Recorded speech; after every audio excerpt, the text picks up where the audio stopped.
Equilibrium का master question लेते हैं। ये क्वेश्चन समझा मतलब ऐसे डबल स्पीयर वाला आप लोग कोई भी क्वेश्चन इजीली सॉल्व कर सकते हैं।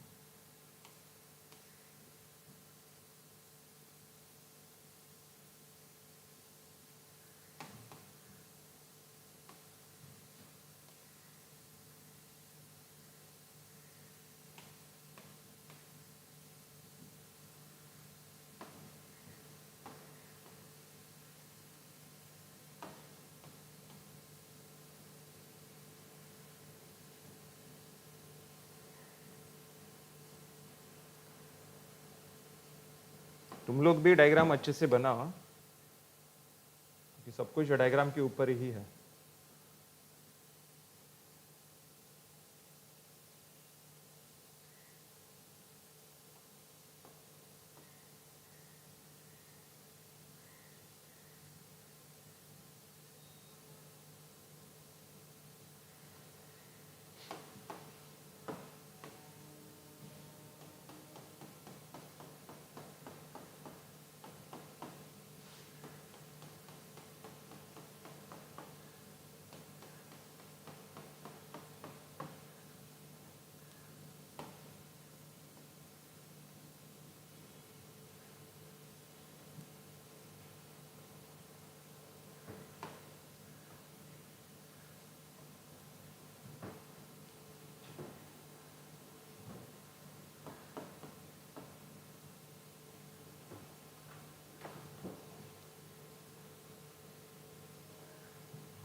तो ये स्पीयर ए दिया है और ये स्पीयर बी दिया है। क्वेश्चन है find reactions at all contact points. All contact points check करो पहले, कांटेक्ट पॉइंट्स कितने एग्जिस्ट करेंगे यहाँ पर। तो यहाँ पर मुझे मिल गया फर्स्ट कांटेक्ट पॉइंट, ये सेकंड कांटेक्ट पॉइंट, ये थर्ड कांटेक्ट पॉइंट मिला और ये fourth contact point. So total 4 reactions मुझे कैलकुलेट करना है यहाँ पर। नेक्स्ट, सो स्टार्ट कर रहा हूँ मैं। सबसे पहले चेक करो फर्स्ट कांटेक्ट पॉइंट पर जो रिएक्शन हमें मिलेगा वो सरफेस को कैसा रहेगा, परपेंडिकुलर।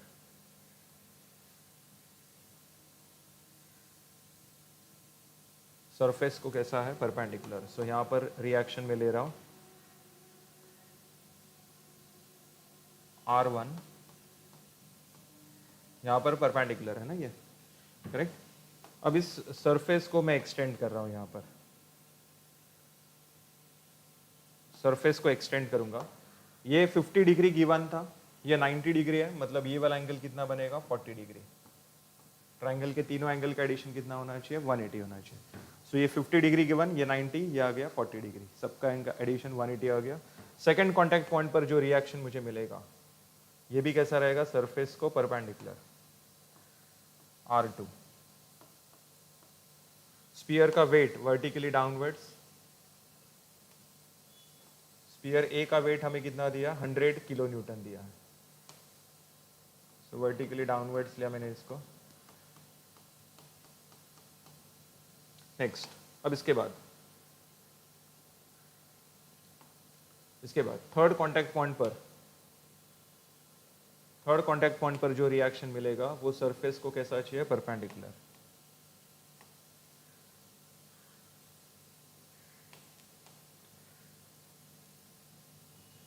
सरफेस को परपेंडिकुलर यहाँ पर मैंने लिया R3, सरफेस वर्टिकल है सो रिएक्शन हॉरिजॉन्टल आएगा। फिर उसके बाद स्पीयर का weight vertically downwards,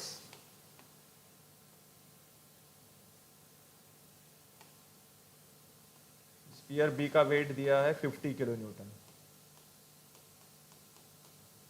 spear A and B दोनों के बीच में 4th नंबर का कांटेक्ट पॉइंट है, यहां पर रिएक्शन एग्जिस्ट करेगा R4।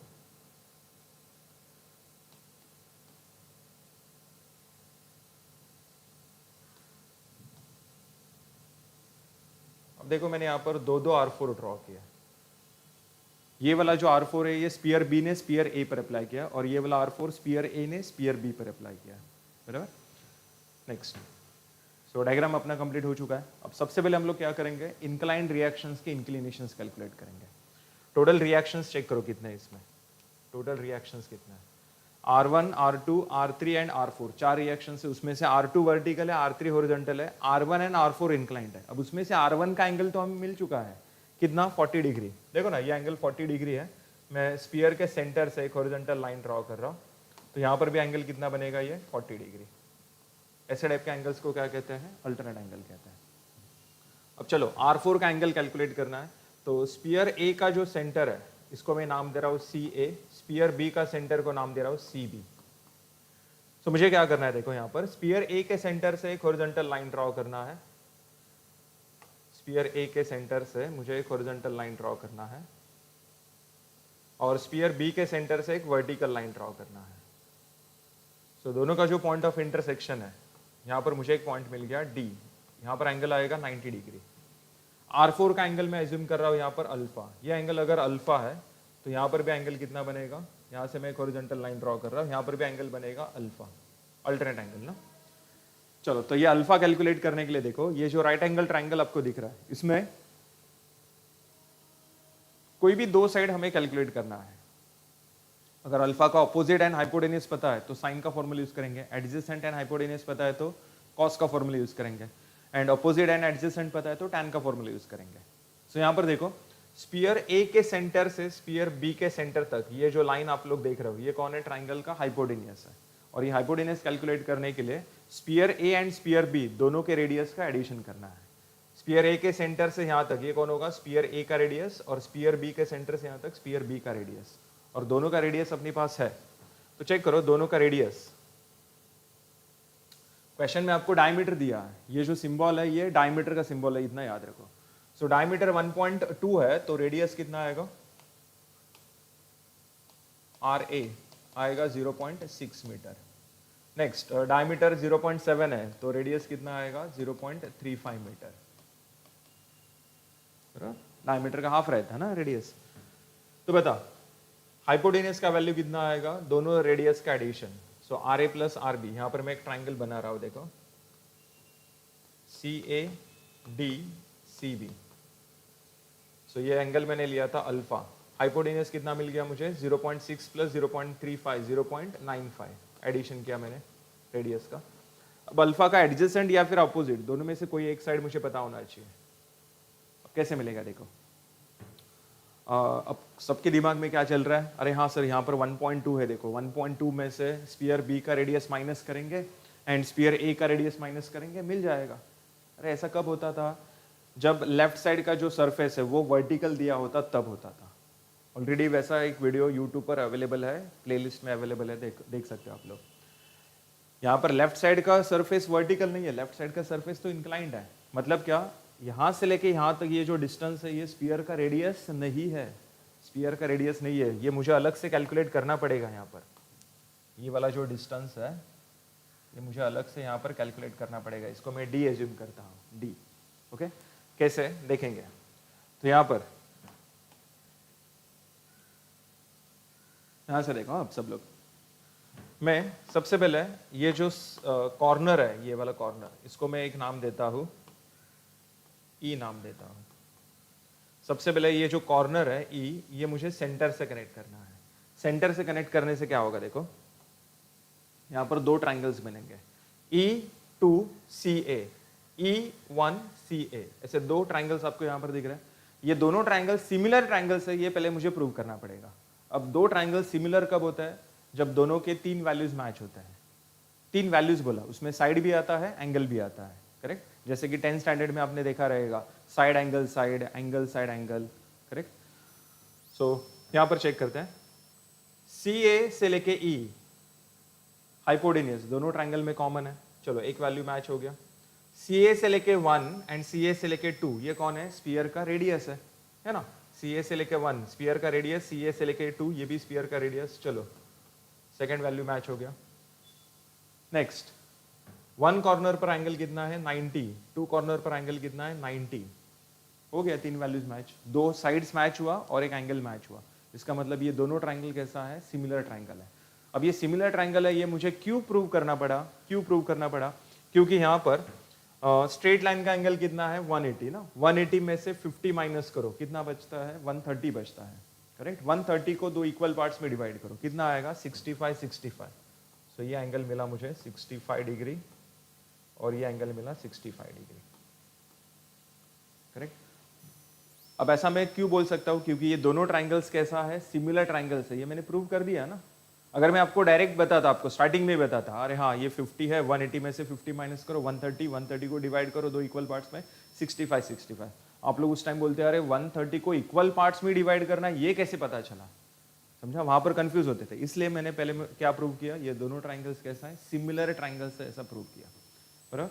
चलो, लेकिन ये सब हम लोग क्यों कर रहे हैं? ये सब हम लोग क्यों कर रहे हैं? अल्फा का एडजेसेंट साइड कैलकुलेट करने के लिए, करेक्ट। जब तक इंक्लाइंड सरफेस का, इंक्लाइंड रिएक्शन का इंक्लिनेशन नहीं मिलता तब तक आगे कैलकुलेशन नहीं कर सकते ना। सो यहाँ पर 65 डिग्री। अब ये जो राइट एंगल ट्रायंगल आपको दिख रहा है, इसमें बताओ 65 का ऑपोजिट साइड कौन है? ऑपोजिट साइड स्फीयर का रेडियस है, जो मुझे पता है। एडजेसेंट साइड डी कैलकुलेट करना है, पॉसिबल है, tan 65 का फॉर्मूला यूज करेंगे।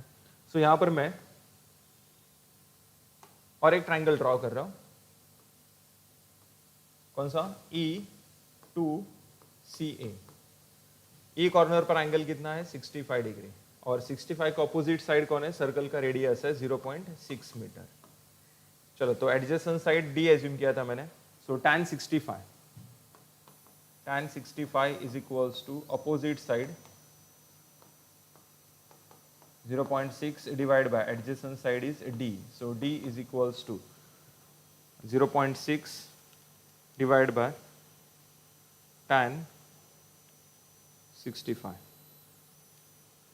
so 0.279।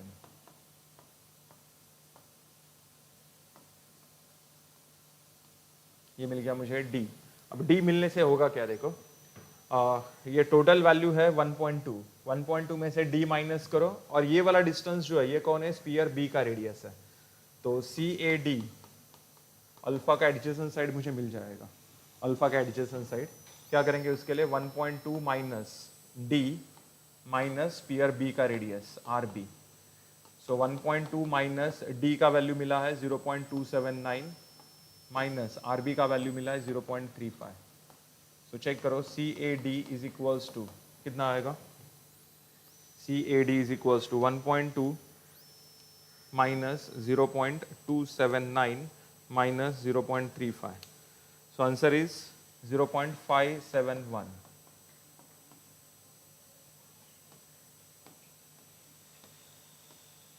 चलो, समझा सबको यहाँ तक?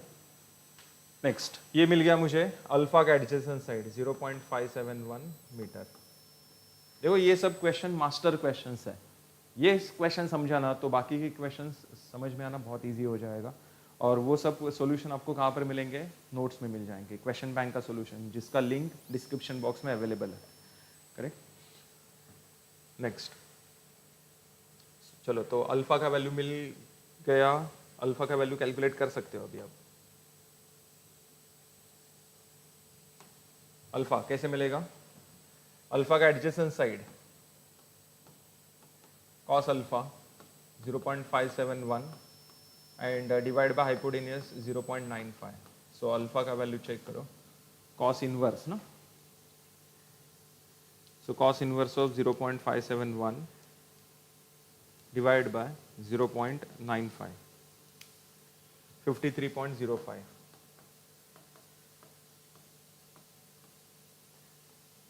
ओके, चलो, अल्फा का वैल्यू मिलने के बाद अल्फा का वैल्यू मिलने के बाद हम लोग अब स्पीयर को सेपरेट करेंगे, sphere A sphere B separate करेंगे। अब इसमें लॉजिक क्या है, कौन से स्पीयर का कैलकुलेशन पहले करना है, जिसमें मिनिमम अननोन वैल्यूज है उसका कैलकुलेशन पहले स्टार्ट करना है। तो स्पीयर बी का कैलकुलेशन पहले स्टार्ट करेंगे, क्योंकि उसमें R3 एंड R4 बस दो ही अननोन है। स्पीयर ए में R1 R2 R4 तीन अननोन वैल्यूज है। तो पहले स्पीयर बी का कैलकुलेशन में स्टार्ट कर रहा हूं। स्पीयर बी, इसमें देखो R3 है 50 किलो न्यूटन है, R4 है, नंबर ऑफ फोर्सेस 3 है, R3 50 kilo newton and R4। अब कुछ लोग बोलेंगे अरे यहाँ पर तो दो दो R4 है, कैसे पता चलेगा कौन सा वाला R4 कब कंसीडर करना है। मैंने क्या बोला था, रिएक्शन का डायरेक्शन कैसा होना चाहिए, टूवर्ड्स बॉडी, इनकमिंग। टेंशन है तो अवे फ्रॉम बॉडी। सो ये वाला R4 देखो, ये वाला R4 स्पीयर बी के लिए कैसा है, इनकमिंग, करेक्ट। और ये वाला R4 जो है वो स्पीयर ए के लिए कैसा है, इनकमिंग, करेक्ट। तो जो इनकमिंग है वो आपको कंसीडर करना है रिएक्शन के मामले में, रिएक्शन के मामले में बोल रहा हूँ। चलो, तो ये वाला एंगल मिल गया आपको 90 डिग्री। यहां पर एंगल कितना बनेगा, देखो डायग्राम थोड़ा मैं बड़ा करता हूं। ये वाला एंगल कितना मिलेगा,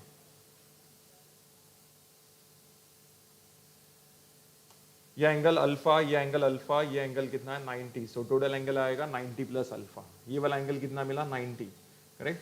सो ये 90 मिल गया, ये 90 प्लस अल्फा मिल गया। सो ये बचा हुआ एंगल कैलकुलेट करने के लिए 360 में से बाकी के एंगल्स माइनस करेंगे। कंप्लीट सर्कल का एंगल कितना होता है 360 ना। बताओ फिर यहाँ पर ये वाला एंगल कितना आएगा 90 प्लस अल्फा। अल्फा का वैल्यू है 53.05, सो 143.05।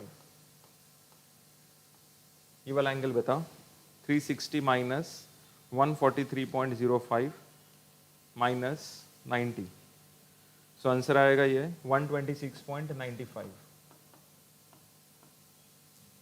तो बताओ R3 divide by sine of 143.05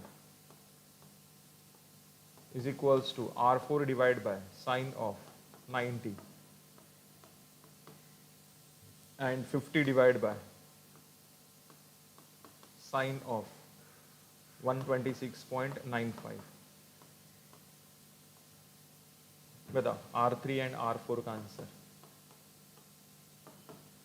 So R3 is equals to 50 into sine 143.05 divided by sine 126.95।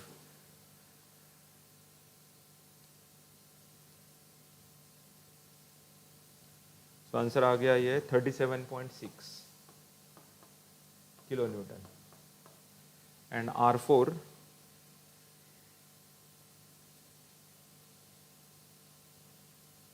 Sign 90 आएगा, सो 62.56 किलो न्यूटन, 62.56 किलो न्यूटन। चलो, ये हो गया आपका स्पीयर बी का कैलकुलेशन। अब इसके बाद स्पीयर ए का कैलकुलेशन हम लोग स्टार्ट करेंगे। अब उसके लिए लामीज थ्योरम अप्लाई नहीं कर सकते हैं, तो वहां पर आपको अपना रेगुलर मेथड यूज करना पड़ेगा।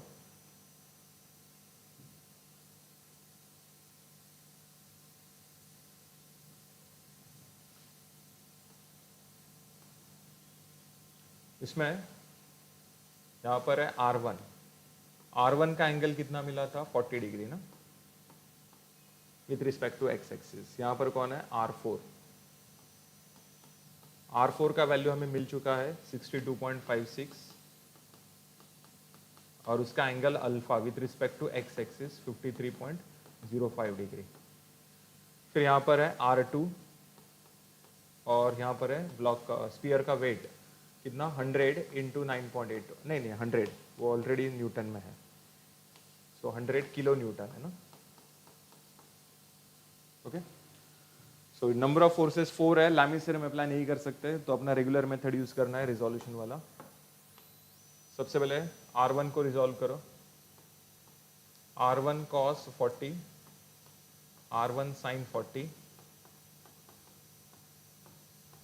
फिर यहाँ पर R4 दिख रहा है फर्स्ट क्वाड्रेंट में, लेकिन वो जा रहा है थर्ड क्वाड्रेंट में, मतलब x negative y also negative. क्या आएगा 62.56 cos 53.05 and sine component Y component क्या आएगा 62.56 sine 53.05. Okay next applying C O E conditions of equilibrium summation of F X F Y ये सब जीरो रहेगा. अब यहाँ पर थोड़ा दिमाग लगाएंगे. पहले हम लोग समेशन ऑफ एफ एक्स का इक्वेशन लिखेंगे. R1 cos 40 राइट साइड जा रहा है पॉजिटिव आएगा. फिर उसके बाद माइनस 62.56 cos 53.05. सो बताओ यहाँ पर R1 इज इक्वल्स टू कितना आएगा. R1 is equals to 62.56 cos 53.05 divide by cos 40 49.09 kilo newton. And then summation of F Y. इसमें बताओ R1 साइन 40 अपवर्ड से पॉजिटिव आएगा. फिर उसके बाद R2 अपवर्ड से पॉजिटिव आएगा. देन 100 डाउनवर्ड से निगेटिव आएगा. बराबर. नेक्स्ट 62.56 साइन 53.05 साइन 53.05 डाउनवर्ड से निगेटिव आएगा. सो बताओ यहाँ पर R2 is equals to 100 plus 62.56 sine 53.05 and minus 49.09 sin 40 118.44 kilo newton. Okay yes समझा यहाँ तक सबको.